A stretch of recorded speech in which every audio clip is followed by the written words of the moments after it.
Hey, kia ora koutou whānau. Welcome back to another edition of Big Hero News. Kia ora Chewy. Sup, fam? What's happening?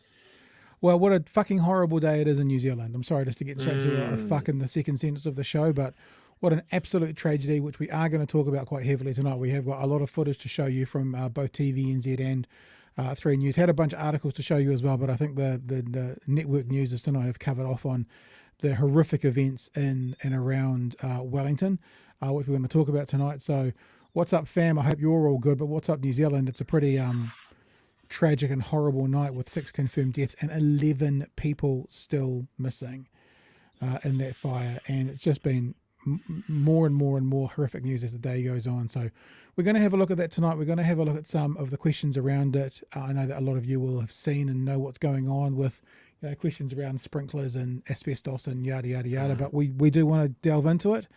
And we are going to look at it. And contrary, and I do want to talk about this, contrary to Christopher Luxon, we're not going to offer thoughts and prayers. But what we're going to do is perhaps challenge those in power to do more to protect vulnerable people and to look after, what is, it's a hostel, but comes across to me as a bit of a slum that these people then get stuck in because they've got no one else. So whilst we always want to be empathetic and be compassionate, we're not going to go, I'm not going to go, Chewy, you can offer prayers if you want, to do what Luxon did, say thoughts and prayers. What I want to do is politicians sort this fucking shit out. That's what I want to offer tonight, as opposed to anything else. We'll get into that. Do you know what my first thought was when I saw that? When I saw that headline, Luxon offers thoughts and prayers. What's that? What an absolutely poisoned phrase that's become. Yeah. Like, because every time that there's a tragedy in the States, that's all you hear. Oh, thoughts and prayers, thoughts and prayers. Not going to do anything, not going to change anything. Yeah. But thoughts and prayers. Yeah. And look, I think that's the thing. Why would you think to have that leave your lips? Say something genuine. This is why nobody thinks he's genuine, because he can't think of a genuine emotion. And the thing about it, and look, I am already starting to burn our content, but I was going to talk about this later on. I've got some notes to talk about this, but I don't hold the National Party or Mr. Luxon obviously accountable for any of the things that have just happened. But what I do hold them accountable for is their deep desire to reduce the number of public servants and to cut and slash costs. Now, we already know from examples in America, and I've mentioned this 2 or 3 times on this podcast, the Horizon, oil leak in the Gulf of Mexico. They had 1 inspector. So rather than offering thoughts and prayers and then say we're going to cut bureaucrats, how about we offer more investment into inspectors and stuff that can go around these buildings, check them properly, so this kind of thing doesn't happen. So when I hear him say thoughts and prayers, my initial reaction, Chewy, is, yeah, and then you'll get in, and then you'll cut spending, and then there'll be fewer inspections of these buildings, and it will do fucking nothing, if not do something worse next time. That's what I think. Now, that might be unfair, and I acknowledge that might be unfair, but that was my initial thought when I heard thoughts and prayers versus more inspectors to try and get into these places and actually sort them out. More regulations around fucking buildings with asbestos in them. I've been hearing reports, that we are burning all our content now, hearing reports today that anyone in the area should shut their windows and turn off their air conditioning because asbestos was in the air. What the fuck? Like, alongside this horrific tragedy that's gone on, the actual situation of some of these buildings in New Zealand and some of the things that can lead to, and I just feel, and again, I'm happy to say that my bias is showing, that you're going to get a government and that's going to cut spending, that's going to pull people out of situations that are already perhaps underfunded what they should be inspecting, and this kind of thing will happen on some scale again because of lack of investment, because of lack of, let's just use their word, bureaucrats, public servants, inspectors, whatever you want. And so you can fuck off with your thoughts and prayers, honestly. And I mean, people know that I have a religious background, and that might sound a little bit offensive to some people coming from me, but you can fuck off with your thoughts and prayers. I want to see a government get in. I want to see a party that's going to go, we are going to go, and like with the earthquake in Christchurch, there was a massive drive towards fixing buildings and getting regulations in place for strengthening buildings. That's what I want to see come from this, not fucking thoughts and prayers. Sorry. No need for sorry. Like, I mean, as anybody, I was not shocked to hear that the building didn't have sprinklers, and then absolutely shocked to hear that it passed a building inspection last year. The 94 bedrooms in Yeah. that place on Yeah. multiple levels with one lift, one route of escape, and no sprinklers. Like, there'd be lots of talks about the alarms. The alarms were going off all the time. People were burning food in their room or smoking or whatever. So people got used to the alarms never being for a real reason, and so started to ignore them and all of that sort of stuff. And that has been judged on comments from people that have lived there over the years, been going on for years. Yeah. Now, if you've got the same problem happening over the space of years, you're not doing anything to remedy it. The other comment that I saw was like the people running the building real quick on your doorstep if you didn't pay rent. 3 weeks to get a sparking light fitting fixed. So, I mean, this does feel like a little slumlord situation, someone profiting off people with no better place to go. Yeah. Why were there not sprinklers? Well, they didn't have to. I mean, legality, and I think Emma's asked the question here: why aren't the sprinklers compulsory for hostels? And yeah, that's the question. We don't know that. And I guess I think about this as someone who has been a landlord in the past. And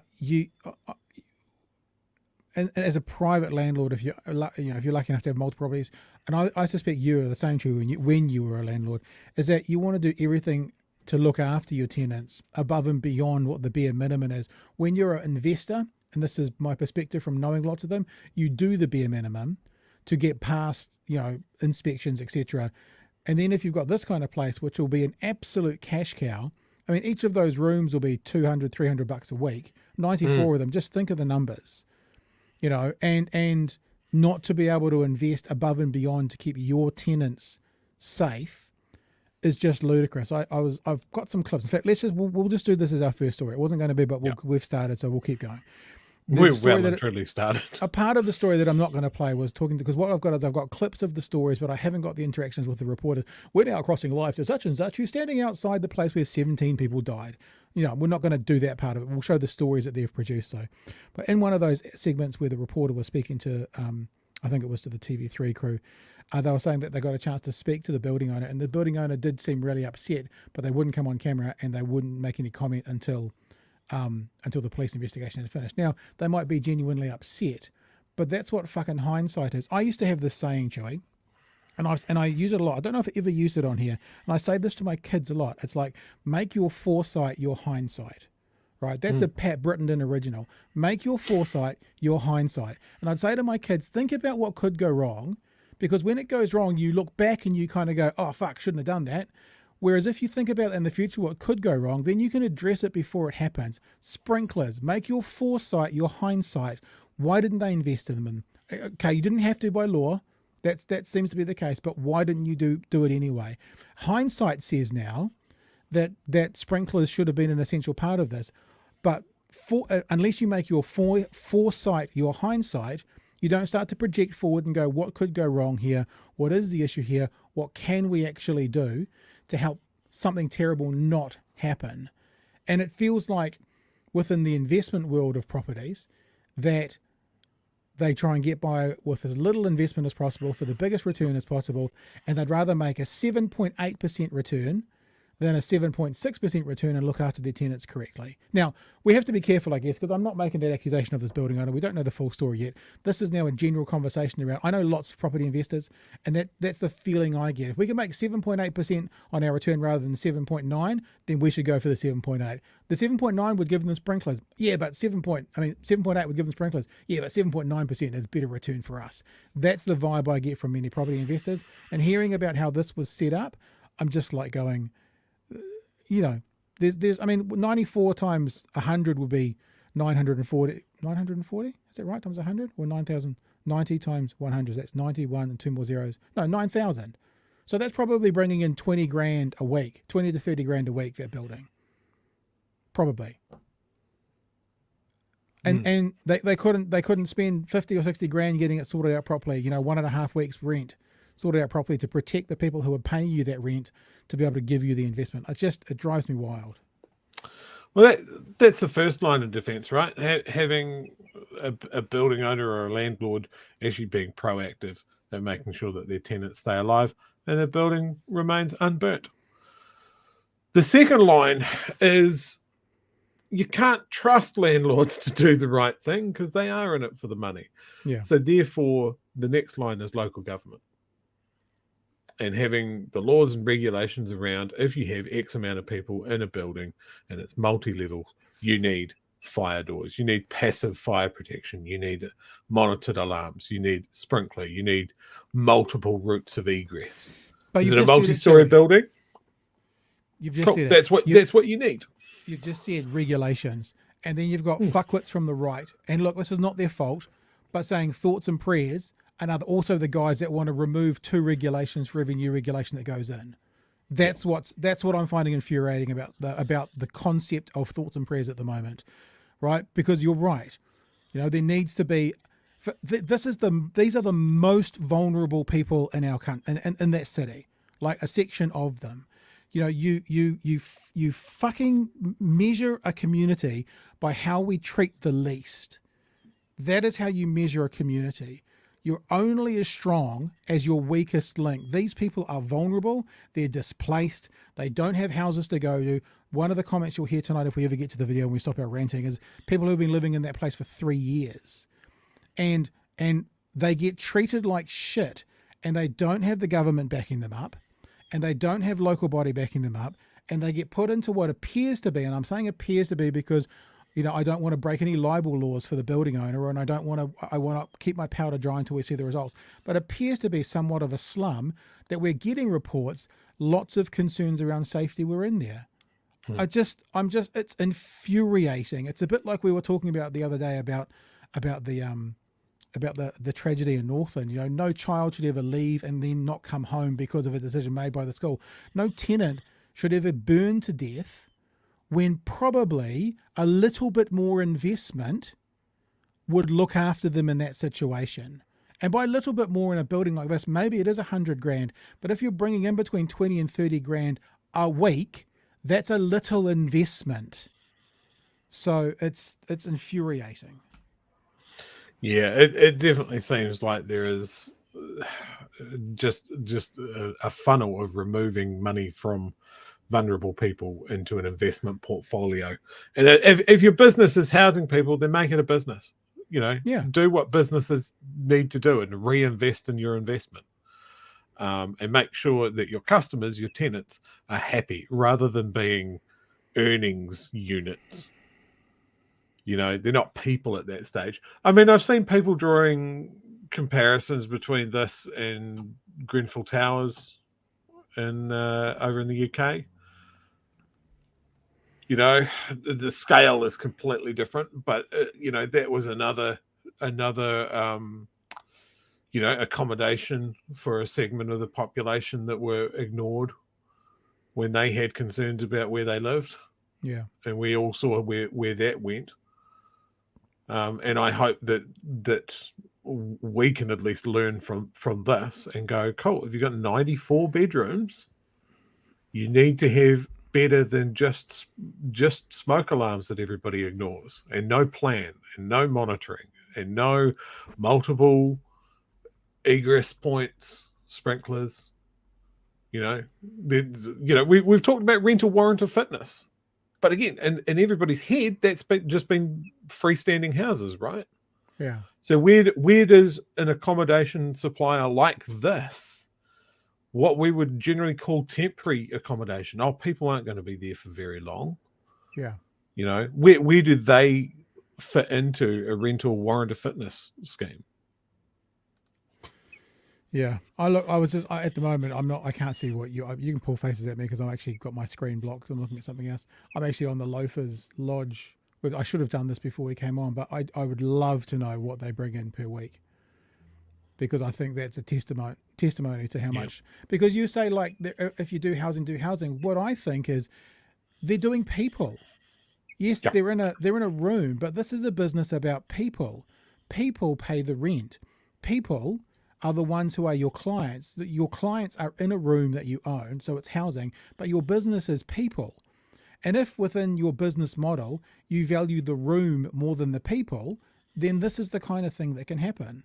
But the business model here is looking after people, not looking after the room or not looking after the building. I mean, that's a part of it, but primarily you're doing that because of The people. I feel angrier right now than I did when I was coming on. So obviously talking about it has brought up some stuff. Here's the quick math that I did, just Yep. based on an article that I saw, that rooms were like from 200 to 300 a week. Okay. So real quick and dirty, let's say $250 a week for a room. 94 bedrooms, $1.2 million a year. 250 times 94. Yeah, so that's $23,500 a week. Mm-hmm. So, like I say, I know that we have to. I guess we have to be careful and not to, Yeah, those aren't hard confirmed numbers. But jumpy down the throat that we'll wait and see. Maybe there were plans to get a sprinkler, and maybe this. Who knows? But if the sprinkler was $100, if it was $200,000, whatever, that's 10 weeks worth of money. Obviously, there's other costs that come out of that, but to have a business that's about people, which it should be. And look, Aaron is saying landlording is not about the people, and I know, but I'm saying it should be. It should be about the people. Yeah, I don't know.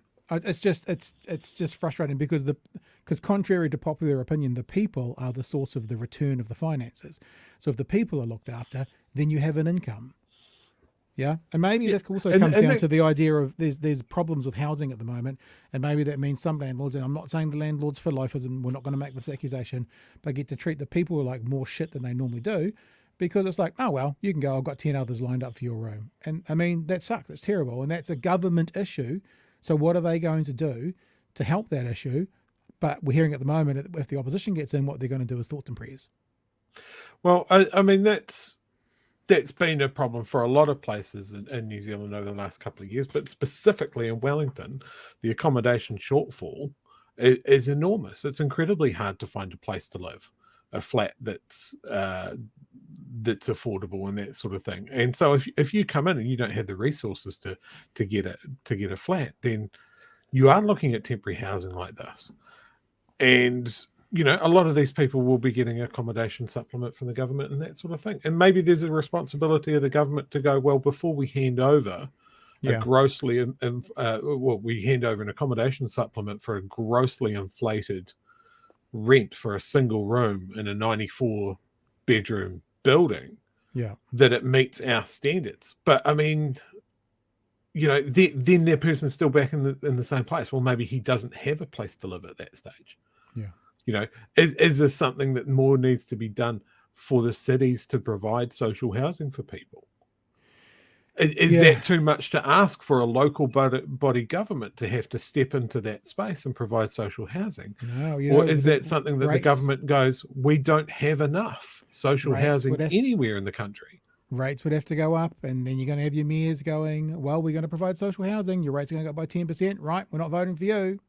It's the same. It's the same argument as Three Waters. No one came out saying, they all came out saying Three Waters is a bad thing, but none of them went, and by the way, we're going to decline it, and your rates are going to go up. They never added that part in, because as soon as a mayor says your rates are going to go up, then they're not voted in. So actually, the solution is with us. We will talk to a couple of, and I'll say rich listers, although I know Sir Ian Taylor wasn't very comfortable with that label for himself. But let's say people of wealth, last week, who are saying we can pay more tax. We can pay more tax.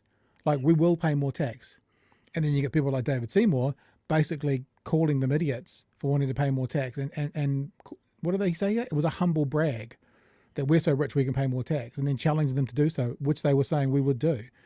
So, this is I'm aware that this is a fresh story and we don't know all the details, but what it's done for me is it's raised all those questions about how we look after the vulnerable. It's raised all those questions about what's going to happen after this election legislatively. In this kind of area, this is a new area now that we're talking about, but in general, do we slash and burn our bureaucracy, quote unquote, our public sector, and have fewer people to do this kind of stuff? Or do we do this kind of stuff, meaning to inspect, to be involved with, or do we do more?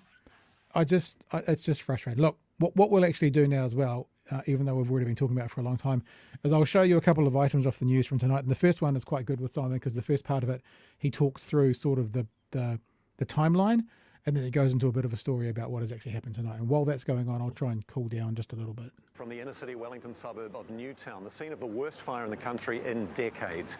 A police cordon remains around the 4-storey hostel behind me here, where multiple people died in a blaze which broke out on the top floor just after midnight. The death toll is currently 6, but there are 11 people unaccounted for. Firefighters rescued 52 people, including residents plucked from the roof as the fire ripped through the building. A fire commander confirmed that. I would say as well, I've heard today that there was 90 residents. If you look at those numbers, and you said 94 rooms, right? Fair enough, but I've heard there was 90 residents. If you look at those numbers, I'm not making any judgments here or casting any aspersions, but what do we get here? That's 63, that's 69. There's 11 unaccounted for, but I heard there was 90 residents and there's only 69 there. So what about the other 21? Where are they? Do we know yet? Self-evacuated, maybe? Maybe. They're the ones that got out and didn't need rescued? Maybe. But that hasn't been said anywhere yet, really. I haven't heard those details yet. Through the building. A fire commander confirmed the building does not have a sprinkler system, as search and rescue teams combed burnt-out areas of the lodge throughout the day. The facility, which has 92 rooms and offers affordable accommodation, is located on the main thoroughfare of Adelaide Road, about 900 metres from the Basin Reserve behind me and just around the corner from Wellington Hospital. We have special coverage this evening. The One News team is standing by to bring you the latest. We begin this evening with Kate Nicol-Williams' report. We're not going to begin with Kate Nicol-Williams' report because we're going to go to TV3 and we're going to have a look at a couple of their stories because they were quite good as well. The first story is talking about now this is what made me think about the thoughts and prayers thing as well, yeah? That the government is not ruling out, some sort of review of building regulations and stuff, as they should do. So we'll move to TV3 and get some of their commentary as well. As the huge fire broke out on Adelaide Road, many neighbours woke up to this. So we were kind of like, whoa, and stood outside in our balcony for a bit and just kind of observed this, insane, never seen this much smoke before. Axel Dan and his flatmates watched in horror. It was pretty crazy. Today, the Prime Minister saw the devastation for himself. Obviously, this has been rough news for New Zealanders to wake up to this morning as we've seen the tragic events unfolding here in Newtown. Tragic events now under the microscope as questions are raised about the building's safety systems. Survivors have told Newshub there were no sprinklers, and while alarms did go off, they were often ignored because too many times they were false flags. I've lived at Loafers for 3 years. That fire alarm has been going off for 3 years at 12 o'clock. 3 a.m, 5 in the morning, and we ignore it. The alarms go off. People don't even leave their rooms because they're always people smoking in their rooms or something like that. And half of the bloody alarms aren't hooked up. Something Fire and Emergency will look at as part of its investigation. We're checking that now.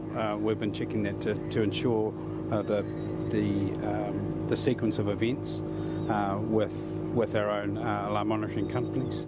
Loafers Lodge passed a building inspection this year and Wellington City Council says no concerns were raised by the inspector. The building was not required to have sprinklers, but some residents told Newshub they did have safety concerns. I don't know whom we're going to complain to, the manager or the owner, or I don't know.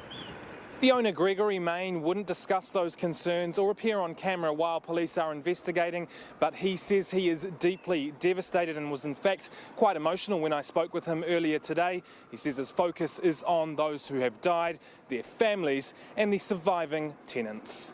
The Prime Minister isn't ruling out looking at the building rules and regulations following this fire. We have regulations in place around health and safety for buildings because bad things can happen, and it is important that we regularly review those.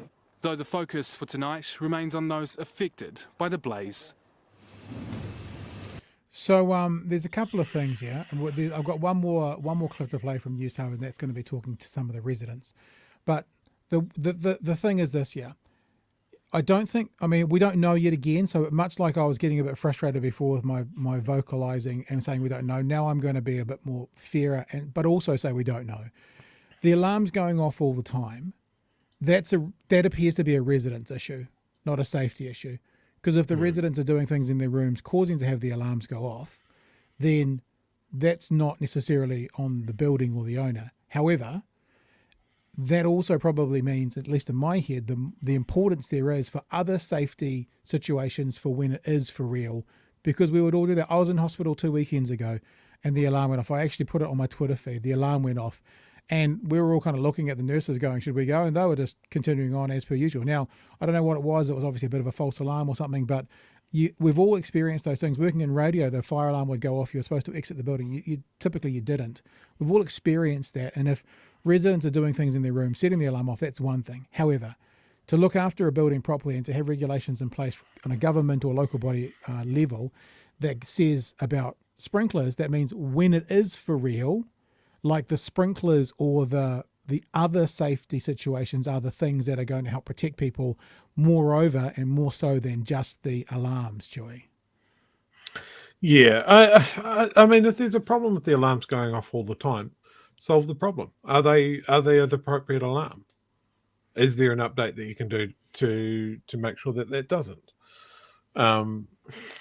Yeah, I mean, I'm real concerned about the power imbalance between the tenants and whether they had a line to communicate this. Did they have the resources to make complaints? Were the complaints listened to, or were they just written off as like, these scum that live in our building, we don't want to listen to them, they're just troublemakers, just extract rent and go for it? Yeah, and that's like I have real issues with the fact that this building passed an inspection last year. It doesn't sound great from the description of the people living there. So that says to me that whatever, if it was good enough to pass an inspection, then the inspections aren't good enough. The rules around it are not good enough. Well, what I would say to that is, I think the rules around it may not be good enough, because if, for example, the inspection was, is there an alarm in every room or every access point, whatever, yes, they might have ticked that box. But it still comes back to the things that perhaps aren't within what you have to legislate to do. For example, the sprinklers, that should be in the regulations. Because like I said, and I agree with you, Joe, we're on the same page here. However, I know from I went to boarding school, I know that if one of the boys was smoking in his room, it would set the fire alarms off. Now, yeah, for sure. Now that can happen, and obviously I would think that there's probably rules in the building that you're not supposed to smoke in your room or cook in your room, I would suspect. So, but the understanding also is that our tenants... About the cooking, these will be studio rooms. So there isn't a common cooking area or anything like that. I think you're wrong there. And I'm not to, again, negate what you're saying, but I just actually was looking at it because I was trying to find a price on it. And the lodge facilities are pricing, rooms, common areas, kitchens. So there is a common cooking area. Kitchens? Okay. Yep. Now, not to negate the point. You know me, I just like to be accurate. Yeah, but the point is this, right? Now, this is going to sound really patronizing, and please don't hear it as a patronizing point as opposed to trying to talk this through. When I'm dealing with people in the world, quite often I try and think of them like they're broken. Now, one of the reasons I try and think about that, not because necessarily they are, but it makes me stop and think what's going through their life, what's happening with them today, why are they so grumpy, what's going on, and it gives me the ability to be a bit more gracious towards people. Now, probably some of the residents, most of the residents, all of the residents in this place probably are actually broken on some level. The most vulnerable, if that's a better word to use for you. So therefore, there are also probably people who aren't going to follow along with the rules as simply as general population. So knowing that these are your clients, knowing that these are your tenants, you can't expect, for example, that they're going to just follow along like anyone else who is less vulnerable, the rules of the house, for example, no smoking in the room. So therefore, to look after your product, which sounds horrible, but the people who are paying you, you need to do something more above and beyond to look after them and your investment property. That's how I kind of think of it. Yeah, it's just infuriating. Very sad. Let's have a look now from TV3. They actually spoke to some of the residents as well who managed to get themselves out. Hemi Lewis has lost everything but the clothes on his back. It's all gone. I'm still in the same clothes. This is where I crawled out. See my shoes? Through coughs, Hemi explains he's lucky to be alive at all, somehow escaping this. I opened my door and there was just smoke everywhere and there was flames coming from the roof. I couldn't breathe. So I hit the floor and I crawled the 3 flights down to the bottom. Others weren't so lucky. I mean, the people next door to me were dying, you know, and I could hear them. Newtown Park, barely a kilometre from that horrible site, is now a stopgap home for many. But the question is, where to next? I don't know where I'm going tonight. And he's not alone. A lot of uncertainty, because we don't know where we're going or if there's going to be room for emergency housing for us and that.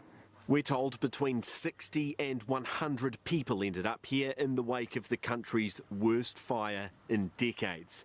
Ngusi Gaita Fenja has spent all day ferrying people to emergency housing, relatives' houses and places like Women's Refuge. All variety people are here. These people are very vulnerable. And as if losing material possessions wasn't enough, some have lost so much more. The first and foremost thing on their mind, the very first thing someone asked me when I walked in was, what could I tell them about their friends? The government desperate to avoid one disaster being compounded by another, the capital's housing shortage. Big priority is to get everyone somewhere to stay tonight, and obviously the agencies are pulling all that together. But you can imagine people in there are extremely traumatised and very, very worried. The fire's out, but for those who survived, the sense of devastation, of loss, is going nowhere. Right. Let's just do this very quickly as well, because we talked a bit about this. This is Christopher Luxon going down there. Notice, and look, I don't want to use this as an attack on Christopher Luxon. This is a tragedy, but we talked last night about he's not being seen in public at the moment without someone with him because of his likability issue. But this was his comment around the thoughts and prayers. We'll just play this for you so everyone else gets a chance to hear it as well. It's pretty shocking what we've seen here overnight, and it's our thoughts and prayers are definitely with the people who have lost their lives, the families that have lost loved ones, and those that are now fighting for their lives in hospital, as well as being grateful for our responders. There you go. A little comment there. That's to make sure that everyone's heard the thing we're talking about. Chewy, you got any other things you want to add in about this, bro?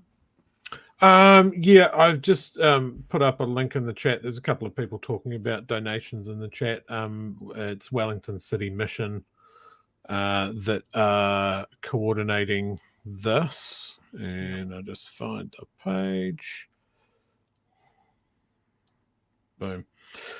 So links in the chat. If you just search Wellington City Mission .org.nz/donate now, you'll see the Loafers Lodge appeal right at the top there. So if you are in a position where you can help out, I mean, I don't know about you, but even just listening to that fellow describe what he's going through, and all of those people saying, you know, they don't know where they're staying, they don't know if there's enough emergency accommodation for everybody, that's something that you can do to help.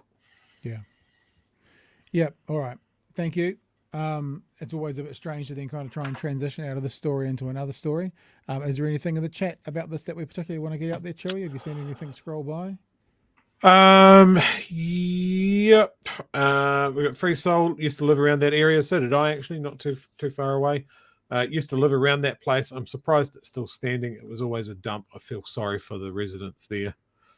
Mr. Rob Burney says, expand the Health and Safety at Work Act to cover more areas in society, such as landlords, require them to undertake all works that are reasonably practical to reduce risk.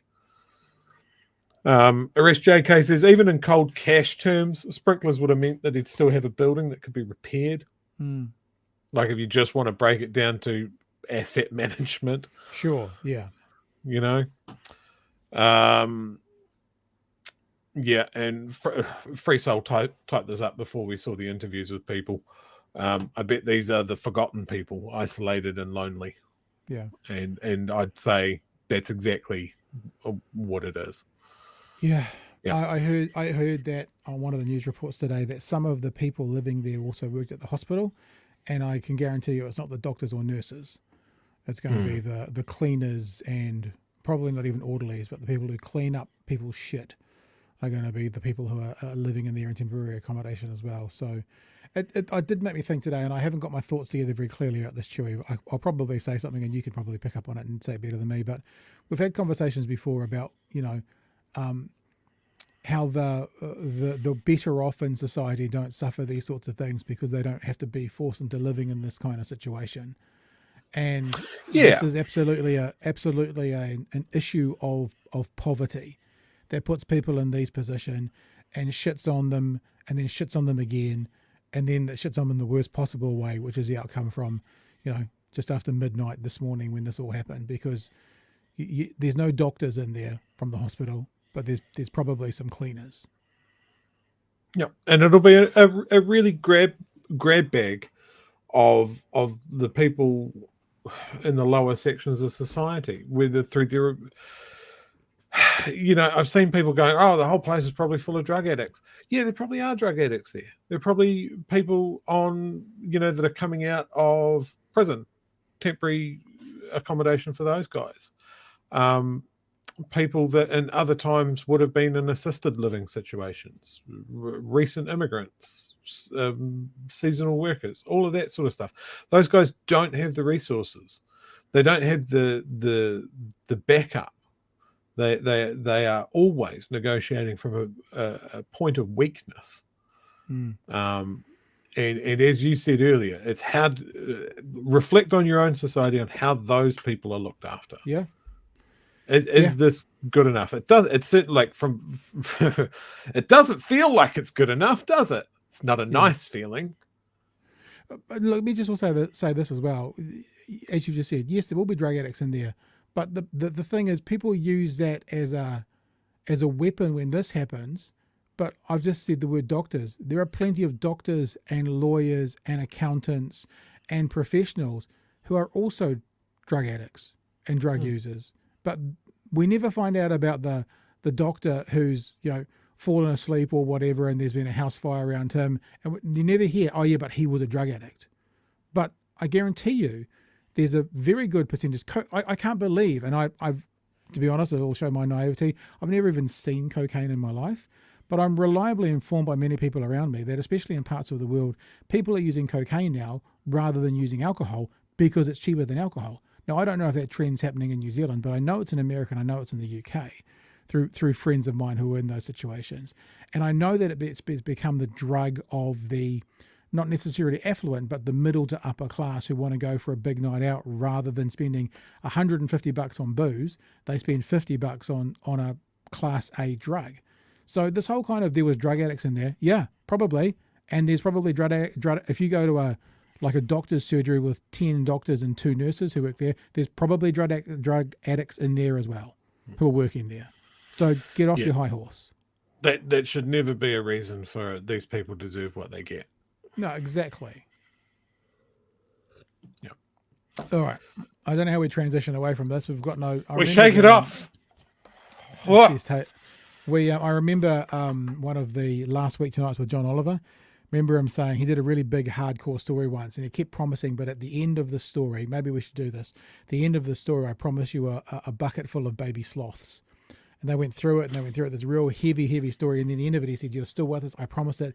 And they put up a bucket full of baby sloths as a reward for people to getting through the serious issue. Maybe we should start to instigate that because this is the second time this... I'm going to find a sloth video right now. Okay, you go find just Google bucket full of baby sloths and it will come up. I think I know what I'm looking for. Okay, I'll shut up. I'll leave you alone then. Whilst Chewy is doing that, because to be honest with you, there's a couple of other conversations that aren't particularly happy and cheery. We often have a bit of fun here tonight and we bring a lightness to the conversation.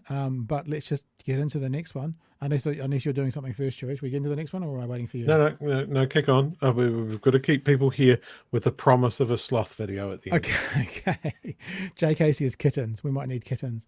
So here's something that's come up in the weekend. Now, Chris Cahill, who is the Police Association president, was actually slated to come on tonight. He got held up with a board meeting and he had to cancel, or I should say postpone. I'm probably going to talk to him tomorrow morning. So the reason that Chris Cahill is on our thumbnail is because he was slated to come in tonight. He had to postpone. I'm going to have him tomorrow, so we'll talk to him in person tomorrow night. But this is a story that came out over the weekend and I wanted to address it because what it feels like is, how political parties around the world, especially on the right, are very pro-police and they're very pro, law and order. And they're pro all these things until the narrative doesn't work for them anymore. And you see it in America where you know, the American right in particular was like CIA is good, FBI is good, boys in blue, thin blue line, all that kind of stuff. And then Donald Trump started to get investigated, and then it was defund the FBI. Literally overnight, a whole bunch of those same people was defund the FBI. I wonder where ACT is getting their talking points from, because ACT, their gun policy is an attack on Kiwis, says the police union. So the police union are making it clear that they think an ACT policy is going to make New Zealanders less safe. Remember, ACT is the party who wants to be tough on crime. The police union has called out ACT's gun policy, saying the party can't have any credibility on law and order while wanting to scrap the incoming gun registry. ACT announced on Friday it, if it was in power, would repeal most of the gun registry, leaving exemptions for pistols and restricted weapons. Police confirmed on Thursday the registry would begin to be rolled out on June 24, forcing owners to register their guns and details with the police. On Friday, ACT MP Nicole McKee, who? Anybody? Bueller? Anybody? We don't know anybody apart from Seymour, because he's managed to keep their mouths closed the entire term. Well, I also noticed Seymour's not fronting this, and I wonder if there's a reason for that. On Friday, ACT MP Nicole McKee said the number of illegal guns on the street wouldn't change, as the registry would only be followed by law-abiding gun owners, and gangsters would carry on their merry way and ignore it. Firearm owners know that this is not a good use of taxpayer money. Overseas experience has shown that full registration of firearms doesn't work, she said. Cahill rubbished McKee's criticism. Remember who Cahill is? He is the Police Association president, right? So there's some credibility there, certainly when it comes to policy and stuff. I've lost my place. Here it is. Cahill rubbished McGee's criticism, saying the registry would severely impact on the gang pipeline for acquiring guns which largely came from licensed owners through theft or purchase. The reason ACT puts forward to oppose a registry have been discredited many times, and the repeat of these false or misleading accusations does them no credit. Nearly every day across Aotearoa, New Zealanders are confronted with the reality of firearms violence, from dairy owners to innocent families in their homes to police officers risking their lives to protect others. Now we're switching to the New Zealand Herald. National and ACT hold conflicting views on the soon-to-be introduced firearms registry. The former cautiously supports it, while the latter is promising to repeal it. It comes as President Association Chris Cahill accuses ACT of hypocrisy in making false or misleading comments concerning the registry, which will soon require firearms owners to register their weapons with police. Last week, ACT announced that if in government, it would repeal the $208 million registry that came into force on June 24th, managed by the Police Firearms Safety Authority. We're going to go back to our friend, not minister, but MP McGee.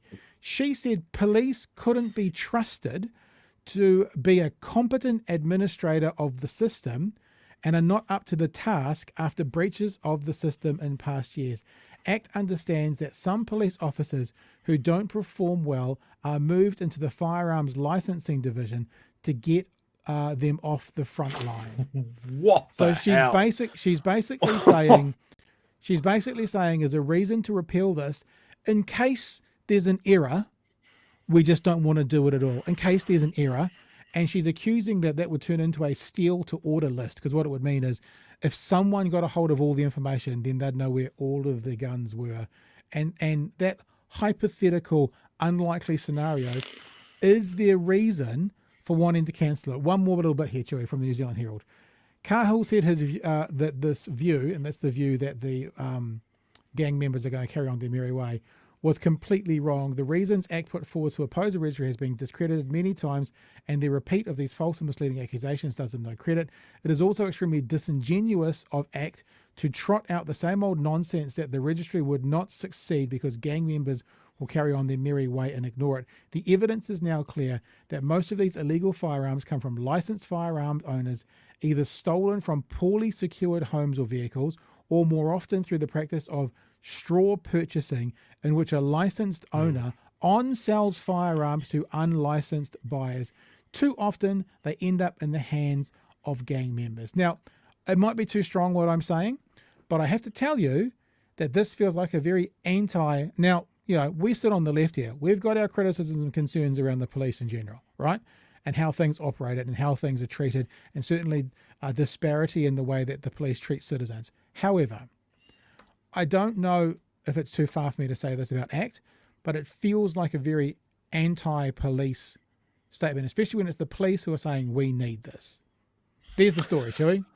I think it's funny because I think now, I think ACT has stumbled onto a libertarian point of view accidentally. Like, they may be very well anti-police. You could be like, if they want to be the libertarian party that they say they are, sure, don't need police. Look after yourself. But that hasn't traditionally been what they've done. They're law and order. They're right wing. They're about punishment. Yeah. I also love this classic argument that we can't do this because the gangs it won't affect them. They won't follow the law anyway. That's an argument to not have any laws about 100% ever. So why don't they get behind legalizing cannabis? Because we might as well just people smoking cannabis anyway. Yeah, it's fucking stupid. Yeah. Now I saw this. This is from X. So if someone commits a crime with a stolen firearm, you'll know which innocent person registered it. On the other hand, if the police lose the list, it's a steal to order list containing the type and location of every firearm in the country. Not a good use of 200 million. Now, this comes back to the adage, all licensed gun owners are law-abiding gun owners. That is a fallacy. Yeah. There are a lot of licensed gun owners. Not all of them are good dudes. Most of the weapons that get into the hands of criminals and the gangs and that sort of thing are stolen and home break-ins and that thing, or law-abiding gun owners are getting paid to give them to shifty people without licenses. Yep. And if you register them, you solve both of those problems. You get people's stolen property back to them and you can identify that it was stolen, or you identify someone that's buying guns and supplying them to people that shouldn't have guns. Also, it's an accountability thing that if guns are being stolen from people who aren't locking them up correctly, there's an issue there for that legal owner of the gun to be held accountable for. Like they said in the article, that they're being stolen from people who aren't securing them properly. If there's a registry that says this gun belongs here for this person, and then they have to phone up and say it's been stolen, there could be tell me about your security. Why did it take you 6 months to report it stolen? So actually it might make people who own guns be more careful with their guns. And look, we have to register fucking cars. We have to register all sorts of things. What's the issue here? What's the actual issue here? Other than ACT trying as best they can to find out any kind of money that's being spent, anything on anything is not okay. It's them playing the card of waste. Here's another example of waste. 200 million sounds like a lot of money. 200 million. What's our GDP? 250 billion a year, $250 billion. I mean, I'm not saying 200 million is a small amount of money, but if this is the kind of thing that's going to help get guns bought by someone and passed on to someone else illegally, why is that a bad thing? How's that a bad thing? Oh, because what happens if someone hacks the system so we're going to start making laws and policies now, ACT, based on what could possibly go wrong in your hypothetical multiverse. That's going to be fun, isn't it? Because I know of people who were thankful they didn't wear their seatbelts in their car when they went into water because they were able to get out of their car more easily. So therefore, let's get rid of seatbelts. Because hypothetically, if someone's in water and their car is sinking, they'll be able to get out of that car more easily without a seatbelt on. It's a hypothetical that might happen in the future for one instance. So let's get rid of those rules. It's just, it's stupidity at its highest point. I know a few gun owners, and I'm interested in guns. I think for shooting targets and stuff, for the mechanics, they're kind of neat. But all the gun owners that I know can sort of basically in their mind think of someone that shouldn't have guns Or, right. you know, I had someone that gave up their semi-automatic. They had military-style semi-automatics. They gave them up after the mosque shooting because they took stock of why they had those guns, and does that balance out about what just happened in Christchurch? And he made a decision to go, you know what? I can't justify this anymore. A lot of gun owners out there are mega into safety and security. Yeah. They have safes in their homes. They lock them up. They follow the rules. And they know that they have a responsibility as a gun owner. That is not the same for everybody. And so you have to come up with laws to account for the outliers as well, the people that aren't going to do the sensible thing, that aren't going to do the good citizen thing, that are going to be sketchy. You need to choke that pipeline of illegal guns. I mean, all laws are, especially punitive laws. All laws are about the people who won't follow them, not all of us who do. I don't need to be told don't murder people. I don't need that law in my life. It's not something I'm going to do. But 0.00000 whatever it is, 1% of people, that law needs to be there to hold them accountable.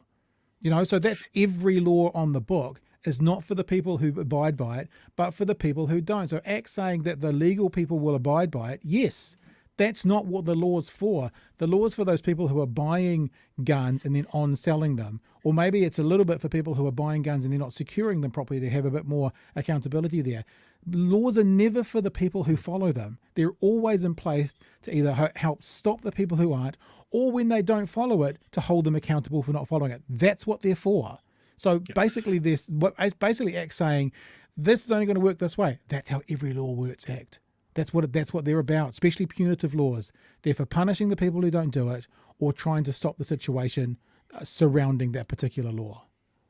You walk into any shop and see how much product is locked away behind security. That's not because everybody steals. It's because some people steal. Yeah. And if you walk into a gun shop, their products are locked away. And I would say that for most of the major gun shops as well, they're already halfway there of keeping a register of what they sell. It's just stock inventory. Yeah. All you need to do is match up the serial number with someone that bought it.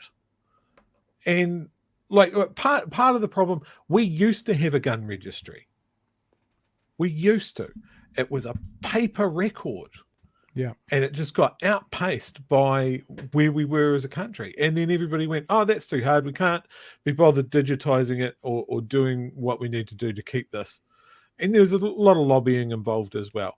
This 200 million is for scaling up a secure nationwide database. Yeah. And it might be something that the retailers themselves participate in with their stock control. Who knows? But yeah, it's not so 200 million. So every police station in the country can have a book again. It's a little bit more down the line from that. Yeah. But yeah, we've had an event in this country that is so shocking, and Act are ignoring that like they have right from the get go. The reason that this Act MP has faced that is because of what she used to do, or still does. She's a firearms lobbyist and a spokesperson for the Council of Licensed Firearms Owners. That is the side of her bread that's where it's buttered. So you dig a little bit, you find out what's going on. Yeah. That's very good. And reminder, Chewy, we can go through the text now as well, but just a reminder, the plan tonight is to have Chris Cahill, the Police Association president, on tomorrow night. I'll probably record a chat with him tomorrow morning. So if you're a patron, you'll be able to get access to that from the middle of the day.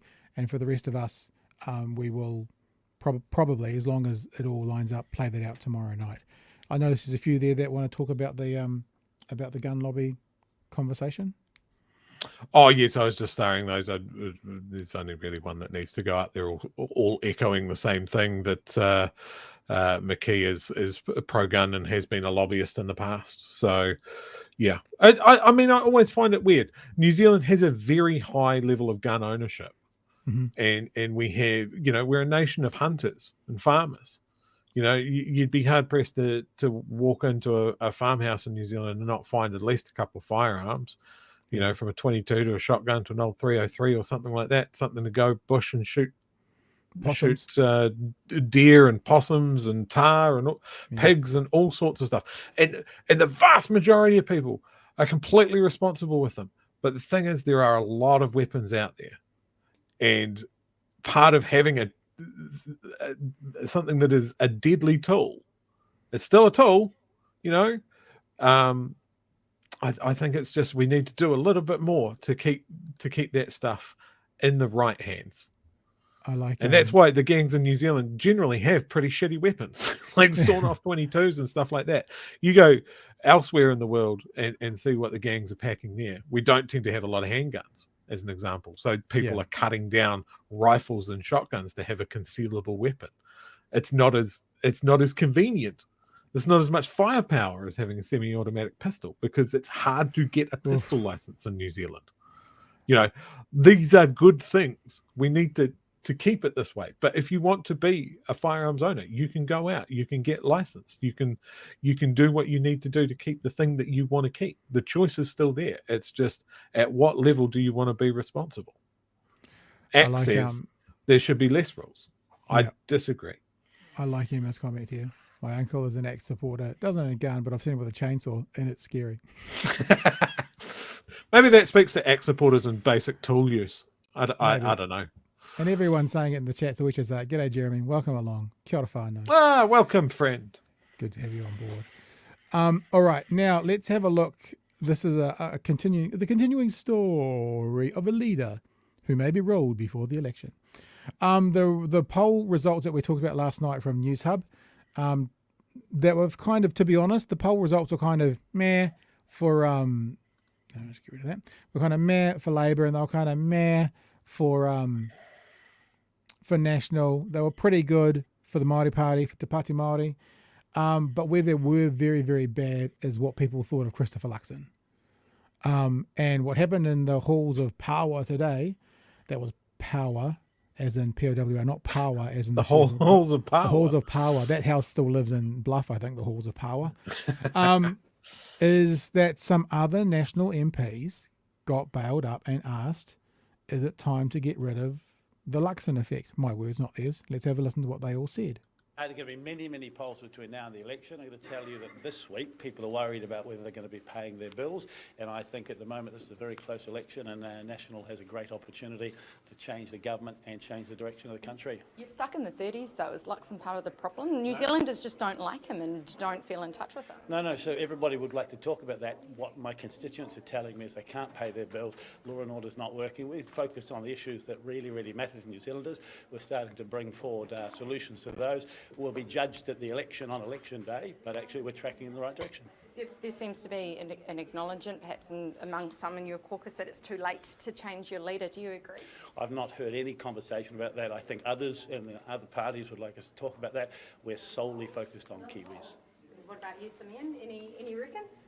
Well, look, I think the reality is people are focused on the cost of living and making sure that they can pay the bills, as Todd said, and the reality is our job is to make sure that we focus on those issues. I guess were you disappointed though by that result, given the shambolic couple of weeks that Labor has had, and you just didn't make any ground on them? No, not at all. So Gina Lynch just has to get that little bit in there as well. You know, Labor having shambolic couple of weeks. Why? But why weren't you disappointed? I mean, the thing I thought about this as well, not to harp on poor old Gina, is that to me this smacks of arrogance. It's almost like you guys deserve to be higher than this. To me, it smacks of, I can't understand why you're only at 35%. Remember what we said last night? It's a mystery. Either Labour is the worst party that New Zealand's had forevermore, like some would like us to believe, but that means that National is worse, according to the polls, or it means that perhaps a lot of people in New Zealand don't think Labour's as bad as certainly Gina Lynch likes to talk about quite a lot, but many in New Zealand seem to be talking about. So I listen to the questions here. There's a few minutes of this, but it's interesting to hear Gina Lynch kind of talking about, gosh, you know, why are you only at 35%? It just smacks of arrogance, like you guys shouldn't be at 35%. It's like they're owed a 45% poll result right now, as opposed to going, I understand why you're at 35% because you're not resonating with a big chunk of New Zealand. To me, it feels like there's just a slight angle to it, Chewy. I could be wrong, but it feels like it's almost like that version of privilege. You should be at a different place. Why are you only here? Rather than why are you only here because you're performing poorly? It's a very. You got something? I can answer that for Jenna. Go It's on. because they suck. Oh, okay. They suck so much. I mean, look at that man on screen now. Like, it makes me want to hang out in the car park of Parliament and mug him for his lunch money. Like, good Lord. Let's see what some of the other national MPs said about this. All that poll shows that this election will be close and that we've got everything to fight for and we intend to win. That poll also shows that, most New Zealanders think your leader is out of touch with them. No, that poll shows that we are in a position where we could potentially form a government after the election. We're very close and we intend to win it. But why aren't you gaining more?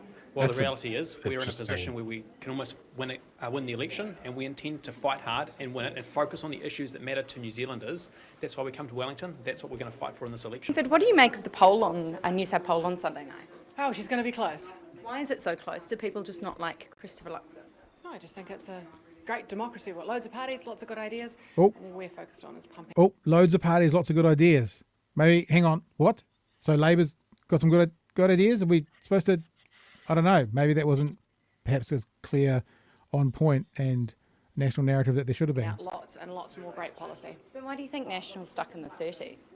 I think we're doing the best we can at the moment with rolling out policy. You're going to see more and more. I know from she us, means a the bunch poll more policies result, to come but out. it Some sounds like the 1930s. Right. for my colleagues do as well, and it's really exciting. Has it crossed your mind whether you need to change the leader?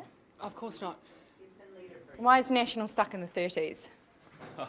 We've got a long way to go. There's a very, very high level of undecided vote, and our challenge is to be able to demonstrate that we are the best people to navigate through very difficult times. Do you think you'd be doing better if Simon Bridges had been your pick back in 2020? Not going to reinvent history. We have a great leadership team, and they're doing an excellent job. Voters make their choices. We're putting our policies out there progressively, and we're a long way from progressive Why do policies. so many New Zealanders think Christopher Luxon's out of touch? I don't know. You'd have to ask them. But I think he's actually a very good leader. I think he is a very capable man who well understands the problems that New Zealand's got at the moment.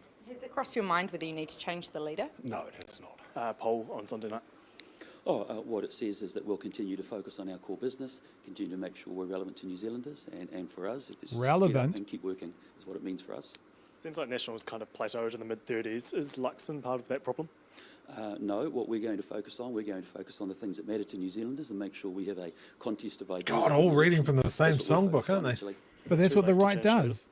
That none of that They're good at changes it. the fact that today I'm getting up and I'm working hard for New Zealanders and trying to make a difference. There's going to be plenty of polls, and the only poll that is actually of consequence and it matters is on October the 14th. Do you think Christopher Luxon is holding you guys back from getting a high score? No, I think he's a great leader. Is it too late to change your leader? Look, we're not even thinking about that. We're focused on October the 14th. She is, and we by work the way, and a we'll become government. dreadful MP for her electorate. Do you think Christopher Luxon's holding you guys back from getting higher? Not in the slightest. He's done wonders for us. Is it too late to change your leader? Wonders? Not interested in changing the leader at all. Oh, well, there's only one poll we're really focused on, and that's one in October, and it's going to be a tight race. We all know that. Do you think Christopher Luxon is holding the party back from getting a higher score? Not at all. I think Christopher's a great leader, and we're very pleased to have him. Look, polls are always interesting. At the end of the day, there'll be lots up until election day, and it's the election day that counts. Do you think Christopher Luxon is holding the party back from getting higher? No, definitely not. I think we've got a job to make sure more New Zealanders get to know him and meet him. Okay, this is this thing. We've got a job for more people to get to know him. So far, what are we at? 16 months? 17 months? They haven't got to even know him yet, but the next 4 months, that's when we're going to nail it down and everyone's going to know who he He is. will be a fantastic Prime Minister, and I'm really looking forward to him taking over the reins and helping us get New Zealand back on track. Is it too late to change leaders? Oh, look, Christopher Luxon will make a stunning Prime Minister. I've really enjoyed working with him. I think he'll be stunning. And our job is just to make sure we're winning as many votes between now and the election to put him in that job. So, as you said, they're all singing from the same song sheet, and we've talked about this, and we're going to have a bit of a chat maybe next about it for a few minutes from our conversation last night. The right, they get in lockstep, and they do that well. You can't question their ability to play the game, right? But they get in lockstep, and they've obviously done it with this. Some of the very same talking points coming out, so obviously this has been bounced around within their caucus because they would know when these questions were coming, because when big important shows like Big Hairy News talk about leadership role, then they go straight to the national caucus and they get to say, gosh, what if some people follow along Big Hairy News and they start asking us these questions? What should we say? Because that's the likely scenario. I'm just being honest with you all. I mean, on one hand, it's politics. They are gonna lockstep. That's a sign of they're all pulling in the same direction. Rah rah rah. Yeah, it's a different story if anyone believes them. Yeah. Yes. So I mean, the comments are going off. Nobody really believes what they're saying. Like you cannot hand on heart look at those poll results or the trend in those poll results, especially for Christopher Luxon, and go, yeah, everything's sweet as, everything's good. We're happy with the direction this is going. I do not believe you. Could you imagine if National had a charismatic, competent leader? They'd be trouncing Labor right now. Like, honestly, like if I mean, maybe it was Nicola Willis 3 months ago when she looked very, very, very leadership worthy, Before she read an article about ChatGPT. Yeah. I just feel like, I mean, is Christopher Luxon holding you back? The only answer is yes, but obviously they can't say that. We can say that. They can't say that, because what else is there? And I'll say it again. I've said this a dozen times. As goes the leader, so goes the party. So will National win this year? They could still win with a subpar leader, but if they had an awesome leader, a charismatic, a vibrant and inspirational, someone you'd follow into battle leader, they'd probably be trouncing Labor right now. Now the problem might be that person may not exist in caucus, in the National. They might not exist. Cast your mind back to the before times, before Christopher Luxon was in Parliament. He was spoken about for ages as being the charismatic leader that's going to take them comfortably to victory. Yeah. And I mean, look, people in the chat that don't necessarily agree with us, you will agree with this. There is a lot of dissatisfaction with the current government, and that is something that tends to happen when someone has at least 2 terms in New Zealand. Everybody forgets the good stuff and goes, I'm kind of sick of these guys, time to change the horses. We're at that point. We've gone through COVID, we've gone through all of these things, and people are doing it tough, and whenever people are doing it tough, they look at the government and they go, this is your fault, and they chuck them out. That's what happens without fail. You look at the history, and Pat, you're exactly right. If they had someone that was believable, who had a sense of authenticity and a little bit of charisma, yes, I would be first to say Labor is not getting in, and we might as well start planning for the next one.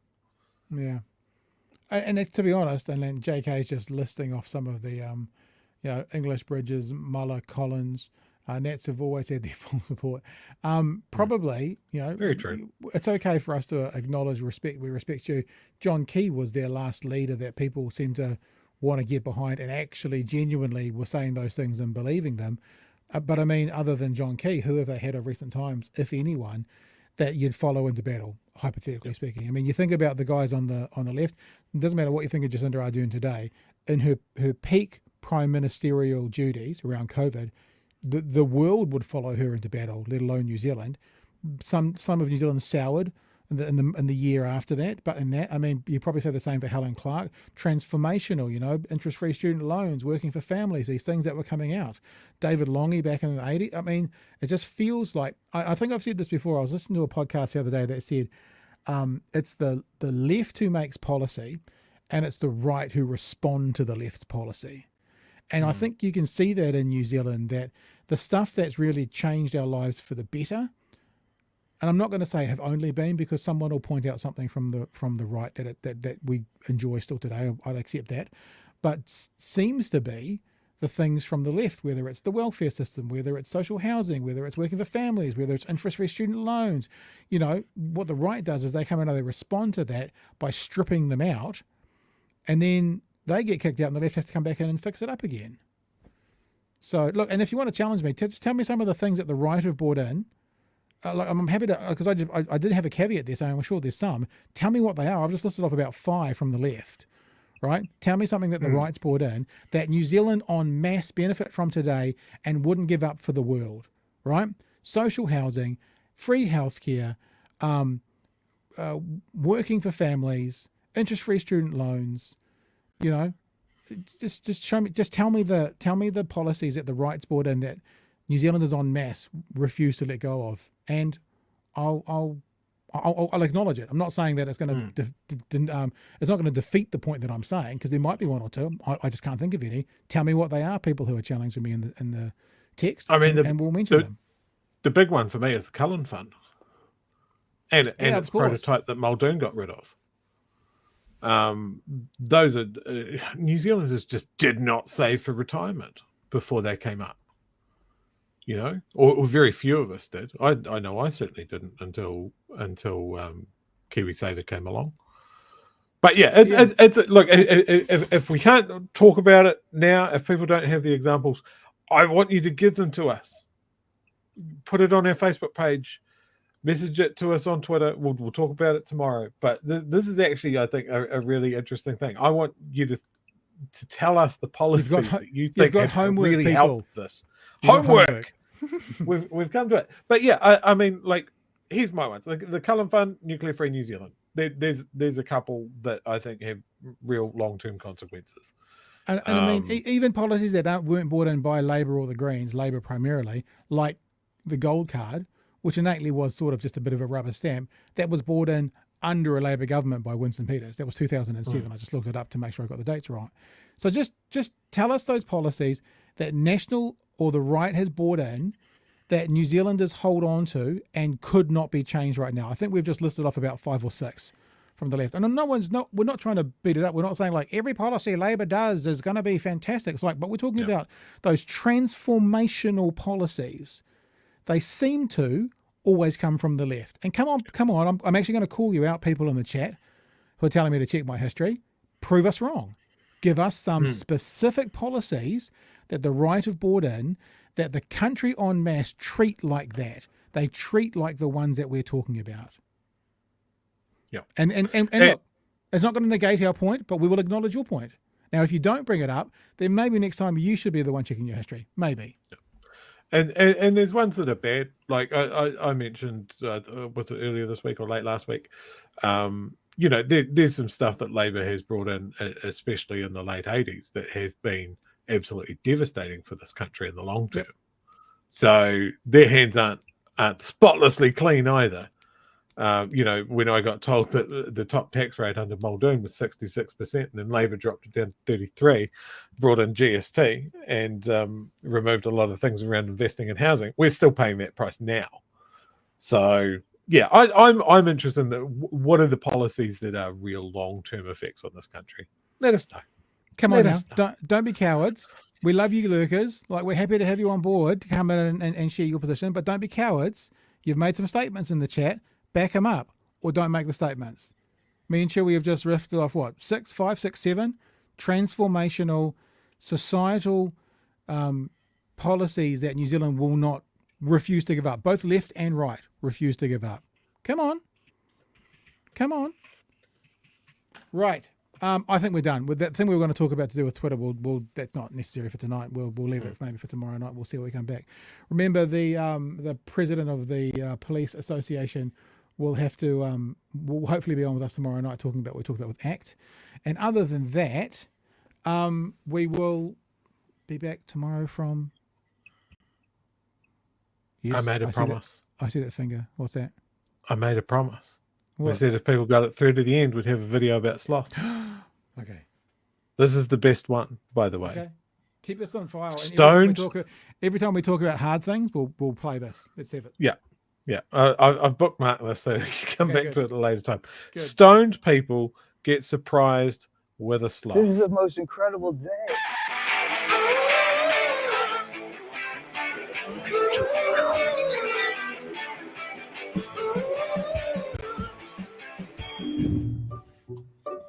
I smoke like 4 different type of weeds. Call it the mega blunt. More stoned than I'd want to be if I had to leave the house, which I had to do. It's like a chill, like everything's okay, kind of high. I can feel my skeleton right now.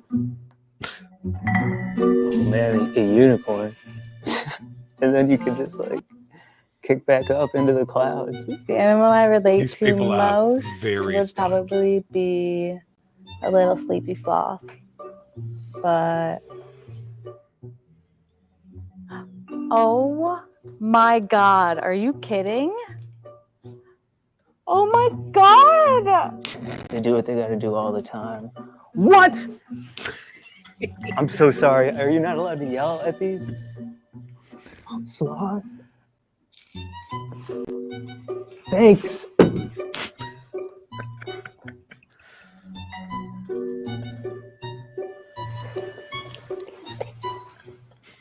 What? I don't know. Maybe a whale. I'd be a whale, like Shamu. You know? Free Willy. I don't know.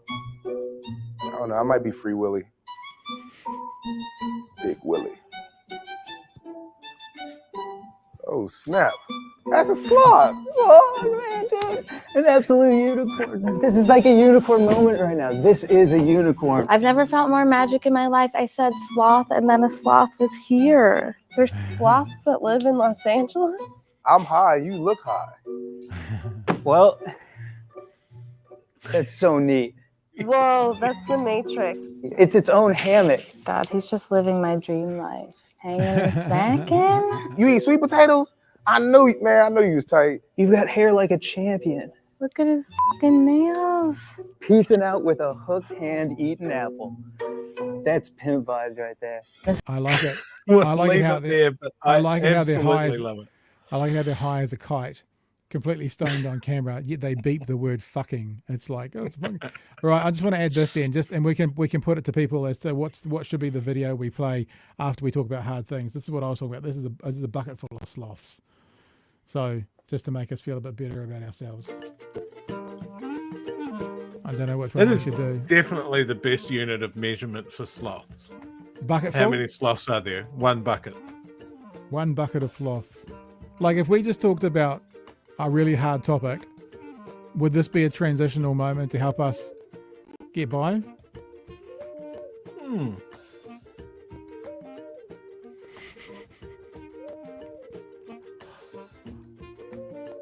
I don't know. Just a thought. I'll leave that with you. Oh. I'll leave that with you.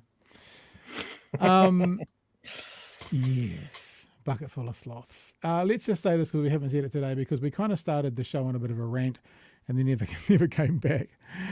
Thanks to all our patrons.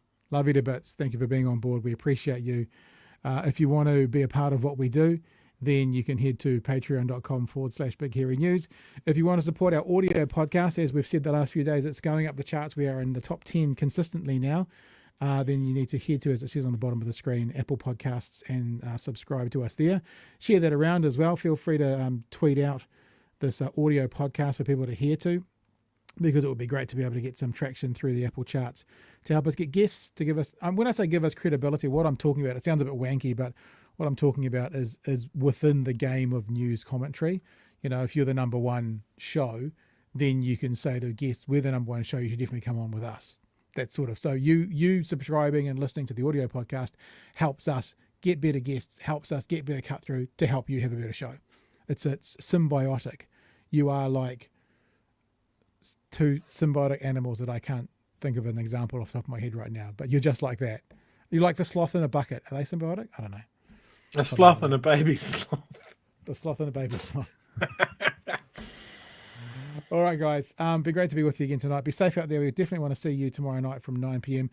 Thanks to you guys who have been on for the first time. And remember, let me just be really, it sounds a bit prickish, but don't come into the chat and make claims.